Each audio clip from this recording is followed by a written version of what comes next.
Di Bandung tidak ada tubuh padi, yang ada hanya di Karawang. Karawang terkenal dengan kota padi, lumbung padi, karena Karawang itu merupakan tempat atau kota yang mempunyai produksi beras padi yang jumlahnya sangat banyak, sangat tinggi. Makanya Karawang dijuluki sebagai kota padi atau lumbung padi. Makanya Karawang mempunyai ikon atau ciri khas lumbung padi. Lanjut. Nah, sekarang Ibu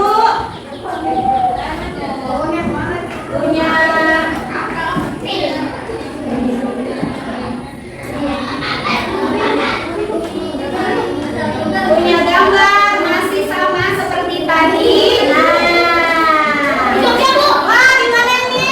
Ya, di Jogja. Hebat, namanya siapa? Ya. Hah? Tia. Nih, pintar. Ini namanya Kubu Jogja. Siapa yang udah pernah ke sana?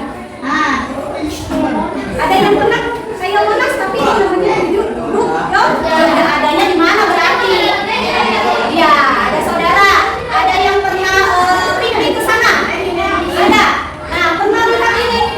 Pernah. Ada juga yang pernah lihat di internet atau di TV mungkin? Ada. Kubu Jogja berada di mana? Di Malioboro. Terus di mana lagi? Di Yogyakarta. Tempatnya di Jawa apa? Jawa Barat, Jawa Tengah, atau Jawa Timur? Jawa? Jawa? Jawa?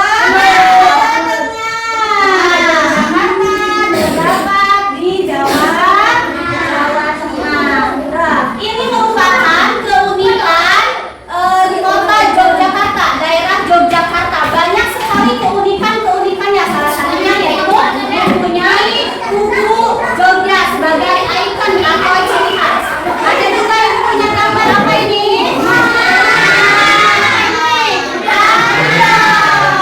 Di Karawang ada nggak? Di sini, di daerah sini ada nggak? Nggak ada ya. Nah, kalau di Yogyakarta, andong ini menjadi alat transportasi.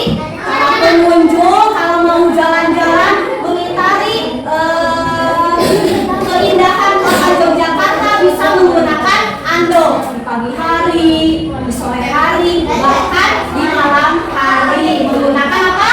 Nah, bukan kuda, namanya apa ini? Andong. Jadi andong itu jadi alat transportasi di kota mana? Yogyakarta. Lalu Ibu punya gambar lagi? Nah, ini adalah salah satu kebiasaan atau adat istiadat turun-temurun yang tidak pernah ditinggalkan setiap tahunnya. Ada yang tahu namanya apa? Namanya? Ada yang tahu? Apa? Ini kayak apa sih gambarnya? Hah? Kayak gunung ya? Terus kira-kira ini apa sih? Sayuran ya. Terus apa lagi ya? Ada pisang, ada buah-buahan, ada sayuran yang dikemas, yang dibentuk menjadi gunungan. Ini namanya gerebek mulut. Setiap tahun masyarakat Yogyakarta melaksanakan adat ini. Hasil bumi yang mereka tanam lalu panen dikumpulkan. Sayuran, buah-buahan dijadikan seperti ini, jadikan gunungan lalu diarah ke kota, masyarakat semua ikut, lalu diadakan upacara. Setelah diadakan upacara, baru sayuran, buah-buahan ini digotong lalu dibagikan ke masyarakat. Lebih ya pintar, lebih tepatnya rebusan. Ya. Nah, Ibu punya apa ya? Ini gambar apa ya? Oke, adanya di mana ini? Masih tentang keunikan daerah Yogyakarta.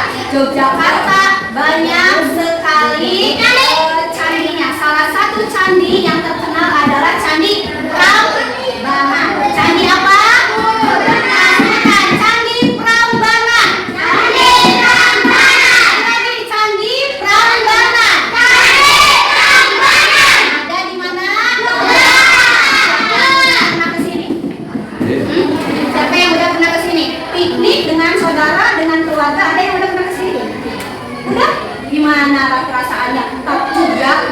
Nah, ini merupakan peninggalan sejarah zaman dahulu kala. Iya, zaman kuno, zaman dahulu kala ini merupakan peninggalan. Kita bisa menikmatinya, melihatnya sampai saat ini.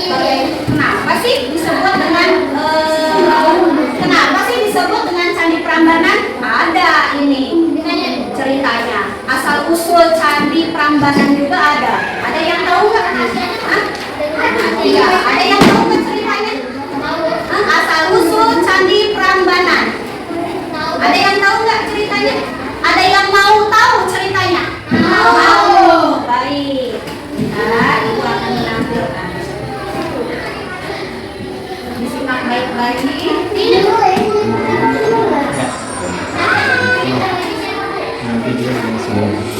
Riri, kumpulan dongeng dan cerita anak.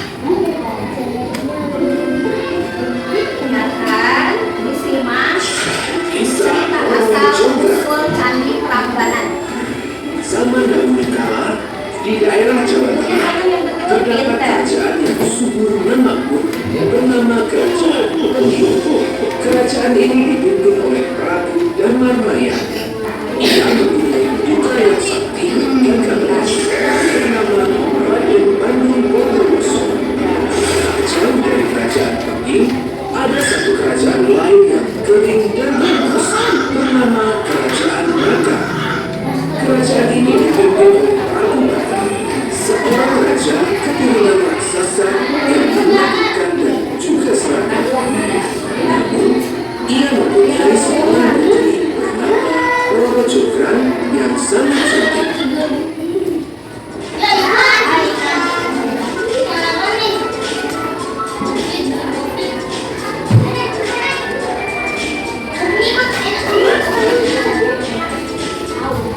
Suatu ketika, Prabu Naga meminta Patih Kumbala untuk menyerang kerajaan Bumi. Ia sudah tidak sabar ingin berperang dan membuktikan siapa yang lebih hebat. Kumpulkan pasukan. Besok kita Bumi haruskan kerajaan pergi. Keesokan harinya, pasukan Prabu Naga telah bersiap menyerang kerajaan Bumi. Pasukanku, Mereka menyerang dengan kekuatan penuh dan menghancurkan apa saja. Rakyat kerajaan mungkin terkejut oleh serangan mendadak tersebut. Mereka semua berlari ketakutan. Sawah menjadi rusak dan rumah-rumah terbakar. Mendengar kerajaannya diserang, Prabu Damarmaya mengutus anaknya untuk mengatasi serangan tersebut. Bondowoso, segera hadapi Prabu Naga. Baik ayahanda. Pertarungan antara Prabu Bondowoso dan Prabu Naga pun tak terhindarkan. Mereka sama-sama berperang memiliki kuat. Kegigihan Prabu Bondowoso membuatnya menjadi lebih kuat. Ia pun berhasil mengalahkan Prabu Naga. Aku kalah. Pasukanku, kita serang balik kerajaan Naga. Pasukan kerajaan Naga berhasil membunuh. Mereka berlari dan menyelamatkan diri saat dikejar oleh Prabu Bondowoso. Patih Kumbala melaporkan kekalahannya. Sebenarnya kita segera pergi dari kerajaan. Tidak mungkin. Menuju kemari. Sementara itu, Prabu Bondowoso telah sampai di istana kerajaan Naga. Ia memeriksa seluruh penjuru istana. Sepi sekali. Apakah mereka semua telah melarikan diri? Kemudian, ia bertemu dengan sang putri. Kau pasti orang juga. Kau Bandung Bondowoso? Tak kusangka, ternyata kau secantik bidadari. Jika kau mau menjadi istriku, aku akan mengabunimu dan seluruh rakyat. Mereka dengar Bondowoso suka sama Jonggrang sangat bingung. Ia ingin menyelamatkan kerajaannya, tapi Bondowoso adalah orang yang membunuh ayahnya. Baiklah, aku akan menerima imbalanmu. Namun ada syaratnya. Yang pertama, buatkan aku semua jalan.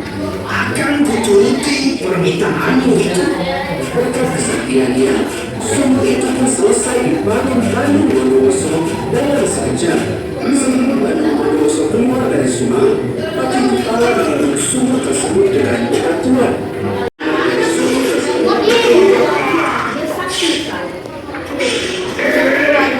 Ia begitu marah dan langsung mencari Roro Jonggrang. Kau telah menipuku. Tenanglah, Bapak Bondowoso. Itu merupakan ujian pertama. Kau telah berhasil dalam memenuhi persyaratanku yang pertama. Syarat yang kedua, aku minta kau membangun 1000 candi dalam waktu semalam. Akan kupenuhi persyaratanmu itu. Tapi awas jika kau menipuku. Malam itu juga, Prabu Bondowoso segera memenuhi permintaan Roro Jonggrang. Lagi-lagi, Prabu Bondowoso menggunakan kesaktiannya. Ia memerintahkan pasukannya yang berasal dari bangsa Jin untuk membangun 1000 candi. Malam masih panjang, namun 1000 candi hampir selesai dibangun. Roro Jonggrang sungguh tak menyangka Prabu Bondowoso begitu sakti. Aku harus membuat sesuatu. Ia segera menemui para dayang di kerajaannya.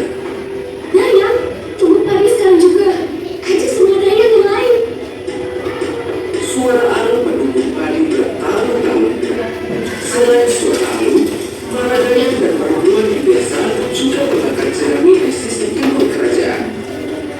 Suara alu dan pancaran sinar dari api membuat ayah bendera hari telah pagi. Suara ayam dan cahaya dari timur membuat Jin takut. Mereka mengira bahwa matahari telah terbit.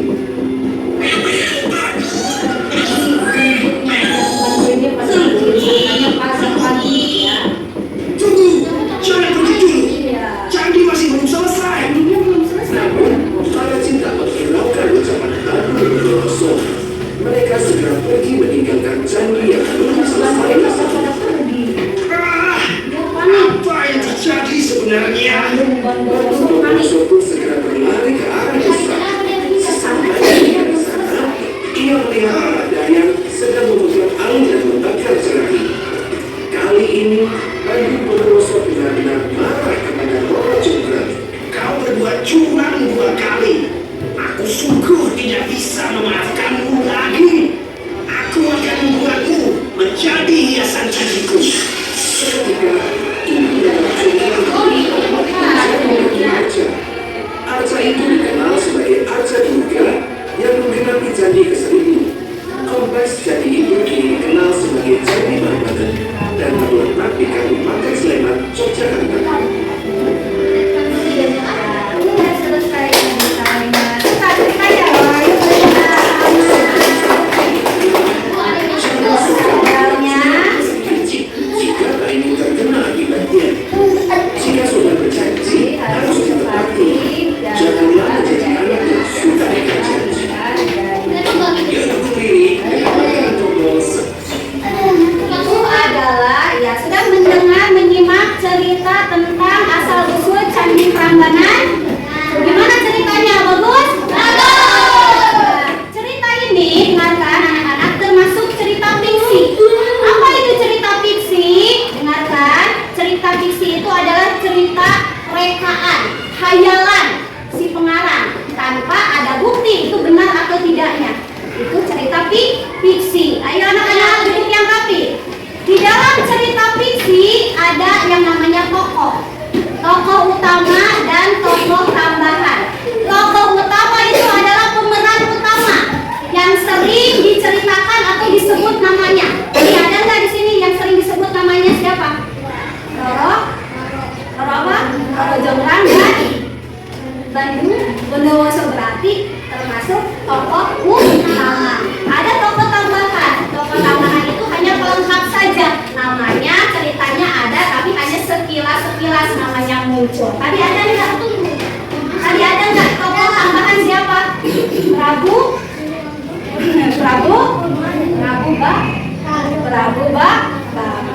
Nah, dengarkan. Jadi dalam cerita ini cerita Roro Jonggrang itu termasuk cerita fiksi, tidak ada dalam kenyataan ya. Nah, hari ini setelah mendengarkan cerita tadi, Ibu mempunyai tugas untuk kalian sedikit saja untuk dikerjakan.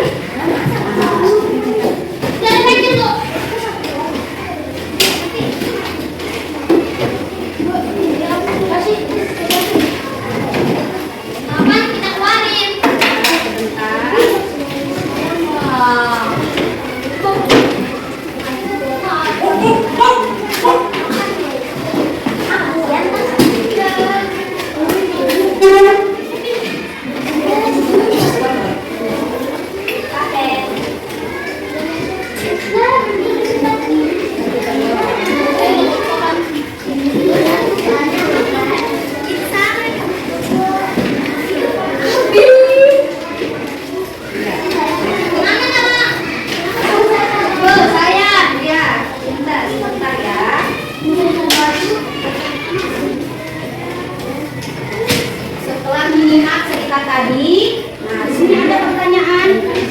Apa yang dimaksud dengan cerita fiksi? Nah, ayo. 10 menit. Ya.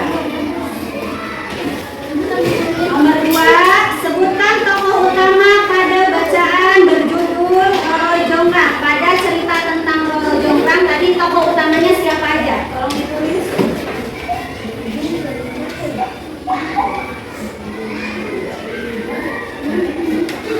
Nomor 3, sebutkan tokoh tambahan pada cerita berjudul Roro Jonggrang. Tokoh tambahan itu cerita yang tadi sebagai pelengkap, yang hanya munculnya sedikit namanya.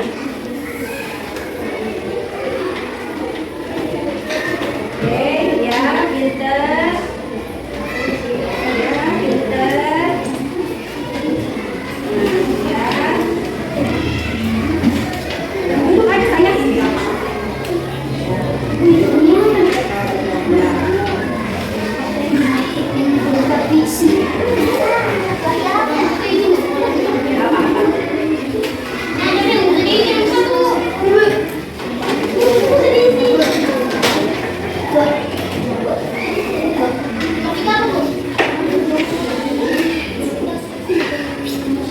Sudah ada yang selesai?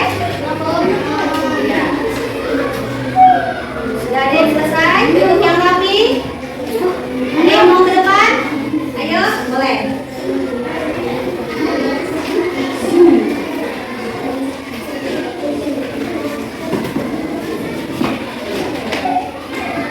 Ada yang sudah? Boleh.